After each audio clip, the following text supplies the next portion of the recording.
नमस्कार विद्यार्थी मित्रांनो, आज आपण इयत्ता 8वी स्कॉलरशिप कविता व कवितेवर आधारित प्रश्नोत्तरे पाहणार आहोत. चला तर पाहूया कविता क्रमांक 1. पायाखाली असून काटे असतो हसत जात कुणी, फुलासारखी उचलून घेतो काळोखाची रात कुणी. जंगल जंगल जाळीत जातो जेव्हा बनवा अंधपणी, मेघ होऊनी उधळीत असतो करून याची बरसात कुणी.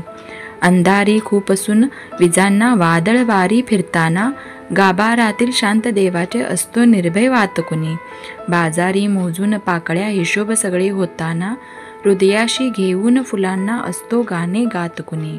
जिथे लाविला जीव तेथुनी दगड आले तरीही, विश्वासाने असतो चालत हाती गुंफून हात कुणी. ही झाली कविता.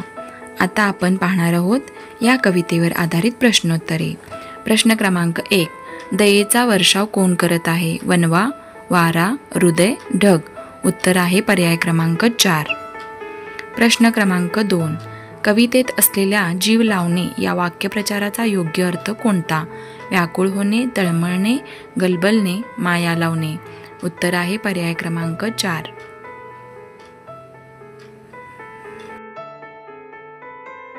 कवितेतील वर्णनानुसार असत्य विधान कोणते? 1. वारा कोणावरही दया दाखवत नाही. काही जण पाकळ्या मोजतात.